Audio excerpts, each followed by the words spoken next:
The debate में आपका स्वागत है। क्या होगा अगर मैं आपसे कहूं कि आपका हर बार अपनी बात को सही साबित करने की कोशिश करना या हर आलोचना पर तुरंत जवाब देना? और लोगों को अपनी नीयत समझाने की बेचैनी। सही। बिल्कुल। ये सब असल में आपके आत्मविश्वास की सबसे बड़ी कमजोरी है। आज हम उस खतरनाक आत्मविश्वास या मतलब डेंजरस कॉन्फिडेंस की बात कर रहे हैं, जहां आपकी सबसे बड़ी ताकत आपके शब्द नहीं बल्कि आपका मौन है। हम the art of dangerous confidence में उठाए गए एक बहुत ही दिलचस्प विचार पर चर्चा कर रहे हैं। ये स्रोत सामग्री दावा करती है कि सच्चा आत्मविश्वास पूरी तरह से तटस्थ होने, विरक्त रहने और उकसावे पर कोई प्रतिक्रिया न देने में निहित है, और मैं इस नजरिए का पुरजोर समर्थन करती हूँ। अच्छा। हाँ, मेरा मानना है कि जब कोई व्यक्ति इस बात से पूरी तरह मुक्त हो जाता है कि दुनिया उसके बारे में क्या सोचती है, जब वो अपनी सफाई देना बंद कर देता है, तब वो सच्ची स्वतंत्रता प्राप्त करता है। देखिए, आपकी इस बात में एक खास तरह का आकर्षण है, इसे नकारा नहीं जा सकता, लेकिन मैं इसे एक बिल्कुल अलग नजरिए से देखता हूँ। ये सच है कि आत्मसम्मान किसी भी मजबूत व्यक्तित्व की नींव है, और हर बात पर दूसरों की सहमति मांगना हमें खोखला करता है। लेकिन ये जो रवैया है कि मुझे दुनिया से कुछ नहीं चाहिए और हर स्थिति में अपनी भावनाओं को दबाकर प्रतिक्रिया देने से बचना। लेकिन वो भावनाओं को दबाना नहीं है, वो एक मिनट, मुझे अपनी बात पूरी करने दीजिए। मेरे हिसाब से ये आत्मविश्वास नहीं है। मुझे लगता है कि ये एक बहुत ही जटिल मनोवैज्ञानिक रक्षा तंत्र, या कह लें कि एक डिफेंस मैकेनिज्म है। ये खुद को खारिज होने के डर से, मतलब मानवीय जुड़ाव से बचाने की एक कोशिश है, जो इंसान को अंदर से एक अलग थलग टापू बना देती है। देखिए, इसे अलग थलग होना कहना शायद इस सिद्धांत को पूरी तरह से गलत समझना होगा। चलिए इस बात की जड़ में चलते हैं कि ज्यादातर लोग अपनी जिंदगी कैसे जीते हैं। बताइए। अगर हम मनोवैज्ञानिक दृष्टिकोण से देखें तो हम पाएंगे कि इंसान अपनी 90% मानसिक ऊर्जा केवल रिएक्ट करने में बर्बाद कर देता है। कोई हमारी आलोचना करता है, हम रिएक्ट करते हैं। हाँ, वो तो मानव स्वभाव है। कोई हमें रिजेक्ट करता है, हम रिएक्ट करते हैं। किसी की राय हमसे अलग होती है, हम तुरंत खुद को डिफेंड करने लगते हैं। ये जो प्रतिक्रिया देने की निरंतर लत है ना, ये हमारी ऊर्जा को सोख लेती है। किताब का जो सबसे शक्तिशाली पहलू है वो ये है कि जब आप अनावश्यक सफाइयां देना बंद कर देते हैं तो आपके वजूद में एक स्वाभाविक वजन आ जाता है। मतलब आप कह रही हैं कि चुप रहने से वजन बढ़ता है? बिल्कुल। सोचिए, जब आप किसी से कहते हैं मैंने ये फैसला इसलिए लिया क्योंकि ये मेरे लिए सही है, और उसके बाद आप पूर्ण मौन धारण कर लेते हैं, आप उस असहज शांति को भरने के लिए और शब्द नहीं बोलते। ये किसी के अप्रूवल का मोहताज न होने की सबसे शुद्ध अवस्था है। मुझे आपकी बात का वो हिस्सा बहुत तर्कसंगत लगता है, जहां आप निरंतर रिएक्ट करने से होने वाले ऊर्जा के नुकसान की बात कर रही हैं। लगातार दूसरों से वैलिडेशन मांगना वाकई हमारे आत्मविश्वास को खत्म कर देता है। लेकिन क्या? लेकिन मैं उस हिस्से पर कड़ी आपत्ति जताना चाहूंगा जहां आप कहती हैं कि पूर्ण मौन धारण कर लेना ही सबसे बड़ी ताकत है। जरा सोचिए कि व्यावहारिक जीवन में, मतलब हमारे रोजमर्रा के रिश्तों में या वर्क प्लेस में, यह अवधारणा कैसे काम करती है? बहुत अच्छी तरह से काम करती है। क्या हर बार स्पष्टीकरण देने से बचना एक प्रकार का बौद्धिक घमंड नहीं बन जाता? जब हम अपने फैसलों के पीछे का कारण बताते हैं तो वो हमेशा अप्रूवल मांगना नहीं होता। तो फिर वो क्या होता है? कई बार वो सामने वाले व्यक्ति के साथ आपसी समझ विकसित करने का, एक कनेक्शन बनाने का प्रयास होता है। अगर कोई आपकी परवाह करता है और आप उसे सिर्फ ये कहकर चुप करा दें कि ये मेरे लिए सही है, तो आप एक दीवार खड़ी कर रहे हैं। अगर आप हर संवाद को महज एक पावर डायनामिक की तरह देखेंगे, जहां चुप रहने वाला ताकतवर है, तो आप मानवीय संबंधों को बहुत ही सतही बना रहे हैं। मैं आपकी इस दीवार खड़ी करने वाली बात से बिल्कुल सहमत नहीं हूं। हमें उस आंतरिक तंत्र को समझना होगा जहां से ये लंबी सफाइयां जन्म लेती हैं। क्या हम ईमानदारी से ये स्वीकार नहीं कर सकते कि हमारी 99% सफाइयां हमारे अंदर के गहरे आत्मसंदेह से आती हैं? 99%? ये थोड़ा अतिवादी आंकड़ा है। चलिए इसे एक रोजमर्रा के उदाहरण से समझते हैं। मान लीजिए आप ऑफिस की एक मीटिंग में हैं। आपके बॉस ने आपके एक प्रोजेक्ट पर सवाल उठाया। उस पल आपके अंदर क्या होता है? तनाव होता है। हाँ, एक असहज खालीपन पैदा होता है। लोगों के जज करने का डर आपके अंदर घबराहट पैदा करता है, और उस घबराहट को भरने के लिए आप शब्दों का ढेर लगा देते हैं। आप 10 तरह के बहाने या कारण बताने लगते हैं। किताब हमें ठीक इसी कमजोरी को पहचानने को कह रही है। मैं समझ रहा हूं आप किस दिशा में जा रही हैं। जब आप इस खालीपन को भरने की अपनी उस कमजोर इच्छा को रोक लेते हैं, तब असली खेल शुरू होता है। मौन असल में काम कैसे करता है? जब कोई आप पर हमला करता है तो वे एक प्रतिक्रिया की उम्मीद कर रहे होते हैं। वे आपकी घबराहट देखना चाहते हैं। सही बात है। जब आप मौन रहते हैं तो आप उन्हें वो फ्यूल नहीं देते। वो मौन उन्हें असहज कर देता है। ये घमंड नहीं है, ये अपनी ऊर्जा का संरक्षण है। देखिए, ये जो आपने बॉस और मीटिंग का उदाहरण दिया, ये बहुत दिलचस्प है। मैं मानता हूं कि घबराहट में लगातार बोलते रहना, या जिसे हम ओवर एक्सप्लेनिंग कहते हैं, वो आत्मसंदेह का स्पष्ट संकेत है। बिल्कुल। और मौन का उपयोग करके सामने वाले को उसी की आक्रामकता का आईना दिखाना एक प्रभावी रणनीति हो सकती है। लेकिन मेरी चिंता इस विचार के अतिवादी होने को लेकर है। अतिवादी कैसे? जब मौन को एक ढाल बना लिया जाता है तो वो स्टोन वॉलिंग में बदल सकता है। स्टोन वॉलिंग? हाँ, स्टोन वॉलिंग मतलब जानबूझकर संवाद को रोक देना। रिश्तों के मनोविज्ञान में इसे सबसे विनाशकारी चीज माना गया है। जब आप अपनी ऊर्जा बचाने के नाम पर सामने वाले की जायज चिंताओं को भी नजरअंदाज कर देते हैं, तो आप ताकत का नहीं बल्कि अपनी भावनात्मक अपरिपक्वता का प्रदर्शन कर रहे होते हैं। असली आत्मविश्वास केवल खुद को बचाना नहीं है। तो आपके अनुसार असली आत्मविश्वास क्या है? वह अपनी भेद्यता या वल्नरेबिलिटी को स्वीकार करते हुए दूसरों से जुड़ने का साहस है। और ये साहस तब नहीं आता जब हम दुनिया से पूरी तरह कट जाते हैं। जब आप वल्नरेबिलिटी या जुड़ने की बात करते हैं तो अक्सर हमें इस जुड़ाव की भारी कीमत अपनी मानसिक शांति से चुकाते हैं। चलिए इस चर्चा को उस दिशा में ले चलते हैं जो सीधे तौर पर इस मानसिक शांति को सुनिश्चित करती है, मतलब परिणामों से अलगाव या डिटैचमेंट फ्रॉम आउटकम्स। अध्याय 10 और 11 का विषय। हाँ, ज्यादातर लोग अपनी सेल्फ वर्थ को इस बात से जोड़ते हैं कि उन्हें क्या परिणाम मिला। अगर चीजें अच्छी हुई, उन्हें तारीफ मिली, तो वे खुद को महान समझते हैं। अगर उन्हें अस्वीकृति मिली तो वे पूरे तरह टूट जाते हैं। सही बात है। ये एक आम मानवीय प्रवृत्ति है। ये एक पेंडुलम की तरह है जो हमेशा दूसरों के हाथ में रहता है। असली डेंजरस कॉन्फिडेंस तब आता है जब हम परिणाम से अपनी पहचान को पूरी तरह से अलग कर लेते हैं। आप बस अपना काम करते हैं और इस बात से विरक्त हो जाते हैं कि दुनिया उसे कैसे स्वीकार करेगी। यहाँ मुझे लगता है कि हम एक बहुत ही अवास्तविक जमीन पर कदम रख रहे हैं। अगर हम परिणामों से पूरी तरह विरक्त हो जाते हैं तो इंसान अपने लक्ष्यों के प्रति उदासीन बन सकता है। उदासीन? नहीं, बिल्कुल नहीं। सोचिए ना, अगर हमें इस बात की परवाह ही नहीं है कि हमारे प्रयास का परिणाम क्या होगा, तो हमारे अंदर सुधार की प्रेरणा, वो आग कहाँ से आएगी? किसी भी उत्कृष्ट कार्य के पीछे एक गहरी इच्छा होती है।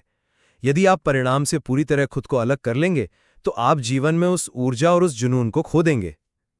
ओह, आप अलगाव और उदासीनता को मिला रहे हैं, जबकि दोनों में जमीन आसमान का अंतर है। मैं इसे स्रोत सामग्री की एक बहुत ही सटीक एनालॉजी से समझाती हूँ। बताइए। एक पेशेवर एथलीट, मान लीजिए एक ओलंपिक शूटर का उदाहरण लेते हैं। जब वो शूटर अपना निशाना साधता है तो क्या वो उस पल गोल्ड मेडल के बारे में सोच रहा होता है? शायद बैक ऑफ द माइंड में। नहीं। क्या वो ये सोच रहा होता है कि अगर वो चूक गया तो मीडिया क्या कहेगा? नहीं। वो परिणाम के बारे में कोई संदेह या चिंता नहीं करता। क्यों? क्या इसलिए कि उसमें जुनून नहीं है? बिल्कुल नहीं। उसने अपना पूरा जीवन उस पल के लिए समर्पित किया है। लेकिन जिस क्षण वो ट्रिगर दबाता है, वो अपनी पहचान को उस पल के परिणाम से पूरी तरह अलग कर लेता है। वो अपना पूरा ध्यान उस चीज पर केंद्रित करता है जिसे वो नियंत्रित कर सकता है। उसकी सांसें, उसका पोस्चर। वो एक फ्लो स्टेट है। हाँ, परिणामों से अलग होने का अर्थ ये नहीं है कि आपको जीत की परवाह नहीं है। इसका अर्थ है कि आप अपनी मानसिक स्थिरता को उस परिणाम का गुलाम नहीं बनने देते। और यही कारण है कि जब अस्वीकृति मिलती है या शॉट मिस हो जाता है तो वो उसे एक व्यक्तिगत हमले की तरह नहीं लेता, वो उसे केवल एक फीडबैक की तरह देखता है। देखिए, ये शूटर का उदाहरण बहुत ही आकर्षक है। मैं पूरी तरह से सहमत हूं कि किसी भी काम के दौरान हमें अपनी पहचान को अलग रखना होता है ताकि हम अपना सर्वश्रेष्ठ प्रदर्शन कर सकें। और ये भी सही है कि अस्वीकृति को अपने चरित्र पर हमले की तरह नहीं लेना चाहिए। तो फिर समस्या कहाँ है? समस्या ये है कि हम मशीनें नहीं हैं। जब शूटर शॉट मिस करता है या जब हम किसी नौकरी के इंटरव्यू में रिजेक्ट होते हैं तो एक दर्द होता है। दर्द होता है, पर अस्वीकृति हमें इसलिए दुख देती है क्योंकि विकासवादी दृष्टिकोण से हम सामाजिक प्राणी हैं। समूह से निकाले जाने का डर हमारे डीएनए में है। मेरा विरोध इस बात से है कि इस सिद्धांत के नाम पर अक्सर लोग उस दर्द को महसूस करने से ही इनकार कर देते हैं। वे एक रोबोट की तरह ये ढोंग करने लगते हैं कि मुझे तो कोई फर्क ही नहीं पड़ता। कोई ये नहीं कह रहा कि आप ढोंग करें, लेकिन असर वही होता है। उस दर्द को नकारना मनोवैज्ञानिक रूप से अस्वाभाविक है। दर्द को महसूस करना और फिर उससे बाहर आना असली ताकत है, न कि डिटैचमेंट का चोला ओढ़कर अपनी मानवीय संवेदनाओं को सुन्न कर लेना। मैं ये नहीं कह रही कि दर्द को नकारा जाए, बल्कि ये कि दर्द को अपनी पूरी दुनिया ना बनने दिया जाए। और यहीं से हम उस सबसे विवादित लेकिन सबसे शक्तिशाली विचार पर आते हैं। ऐसे जियो जैसे तुम्हें कुछ चाहिए ही नहीं। ओहो, ये मेरा सबसे बड़ा असहमति का बिंदु है। मुझे पता था आप ये कहेंगे, लेकिन ये वो बिंदु है जो इंसान को अजेय बना देता है। इसका सीधा सा मनोविज्ञान ये है, जब आपकी कीमत, आपकी शांति इस बात पर निर्भर नहीं होती कि दूसरे आपको क्या देते हैं, चाहे वो प्यार हो या उनका वैलिडेशन, तब आप किसी के द्वारा भी मैनिपुलेट नहीं किए जा सकते। अपनी सीमाएं या बाउंड्रीज तय करना इसी का एक हिस्सा है। किसी चीज की डेस्परेट जरूरत होना आपको स्वाभाविक रूप से कमजोर बनाता है, क्योंकि जो व्यक्ति आपकी जरूरत पूरी कर सकता है उसके पास आपको नियंत्रित करने की शक्ति आ जाती है। इसलिए ये स्थापित करना कि मेरी खुशी मेरे अपने भीतर है, यही खतरनाक आत्मविश्वास का शिखर है। ये जो विचार है, ऐसे जियो जैसे तुम्हें कुछ चाहिए ही नहीं, इसे मैं इस पूरी चर्चा का सबसे समस्याग्रस्त और थोड़ा खतरनाक हिस्सा मानता हूँ। खतरनाक कैसे? मैं समझता हूँ कि हर समय दूसरों पर चिपके रहने की आदत लोगों को दूर धकेलती है। कोई भी नीडी इंसान को पसंद नहीं करता।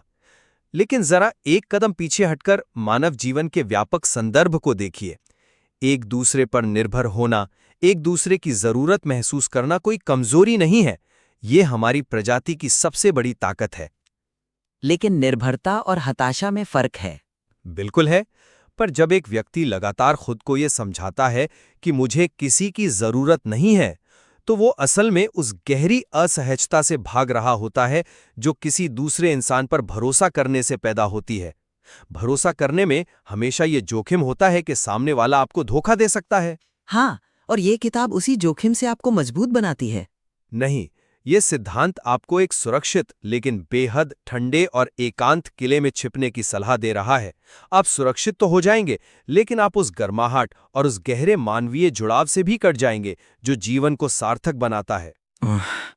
मुझे लगता है कि आप मुझे कुछ नहीं चाहिए कि अवधारणा को बहुत ही शाब्दिक और चरम अर्थ में ले रही हैं।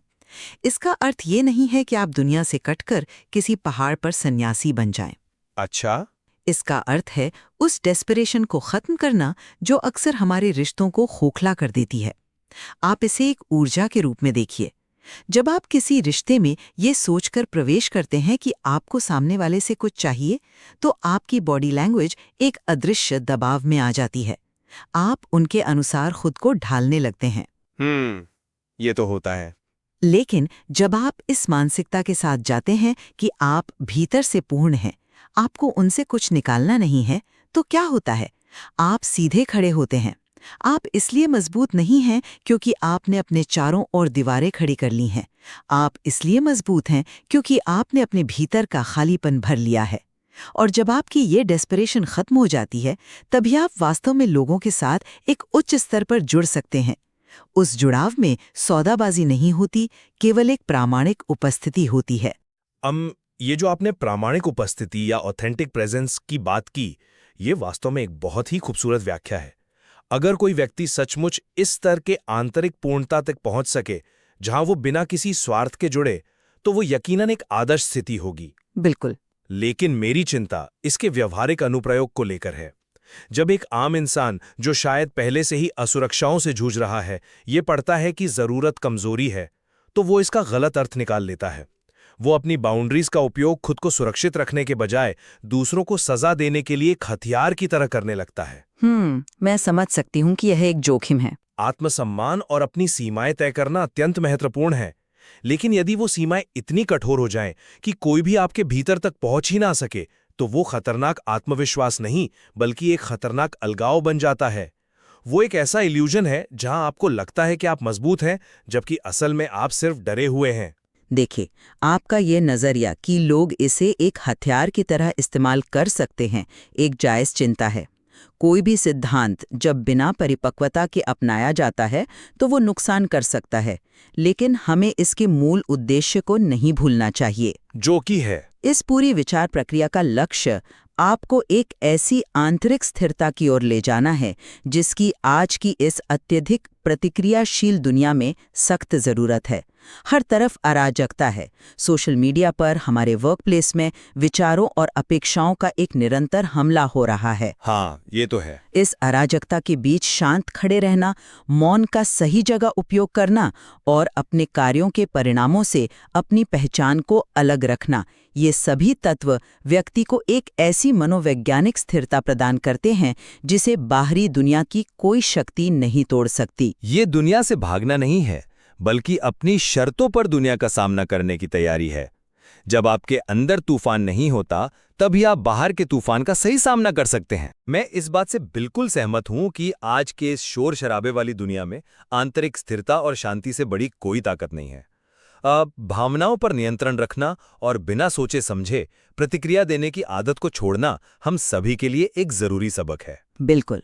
अगर मैं अपने विचारों का सारांश दूं, तो मैं कहूंगा कि आत्मसम्मान के निर्माण और वैलिडेशन की आवश्यकता को छोड़ने के जो तरीके हैं, वो निर्विवाद रूप से महत्वपूर्ण है। लेकिन मेरा अभी भी ये मानना है कि कंप्लीट डिटैचमेंट का विचार आत्मविश्वास की एक अधूरी तस्वीर पेश करता है। सच्चा आत्मविश्वास इसमें है कि आप अपनी जरूरतों को स्वीकार करें, ये माने कि आप कई बार कमजोर पड़ सकते हैं, और ये जानते हुए भी कि दुनिया आपको चोट पहुंचा सकती है, आप खुद को मानवीय जुड़ाव के लिए खुला रखें। वल्नरेबिलिटी के साथ दुनिया का सामना करना मेरे नज़दीक सबसे डेंजरस कॉन्फिडेंस है। ये एक बहुत ही विचारोत्तेजक चर्चा रही है। मुझे लगता है कि हम दोनों के दृष्टिकोण भले ही अलग हों, लेकिन हम कम से कम इस एक बात पर तो पूरी तरह सहमत हो सकते हैं कि सच्चा आत्मविश्वास कोई ऐसा गुण नहीं है जो चीखने चिल्लाने या कमरों में सबसे ऊंची आवाज होने से आता है। सही बात है। आत्मविश्वास महज बाहर से ओढ़ा गया कोई आवरण नहीं है। यह दिमाग के भीतर शुरू होता है और निरंतर आत्म जागरूकता के माध्यम से ही निर्मित होता है। बिल्कुल सही कहा आपने। चाहे वो मौन का अभ्यास हो, अपनी सीमाओं को पहचानना हो, या स्वयं के साथ एक ईमानदार संवाद हो, यह एक ऐसी यात्रा है जो भीतर से बाहर की ओर चलती है। यह एक दिन में नहीं आता। जी हाँ। इस गहरी चर्चा के बाद हम अपने श्रोताओं को ये विचार करने के लिए छोड़ते हैं, क्या असली ताकत दुनिया से पूरी तरह अप्रभावित होकर एक स्थिर पहाड़ की तरह खड़े हो जाने में है, या फिर अपनी कमजोरियों को समझते हुए जोखिम उठाकर दुनिया के साथ जुड़ने में है? मनोविज्ञान और इंसानी व्यवहार के इस क्षेत्र में तलाशने के लिए अभी भी बहुत कुछ है। तो अगली बार जब आप खुद को किसी की आलोचना पर तुरंत सफाई देते हुए पाएं, तो रुकिए और खुद से पूछिए, क्या आपकी ये प्रतिक्रिया आपको वास्तव में सुरक्षित कर रही है? द डिबेट में आज बस इतना ही। सुनते रहिए और अपने विचारों को चुनौती देते रहिए।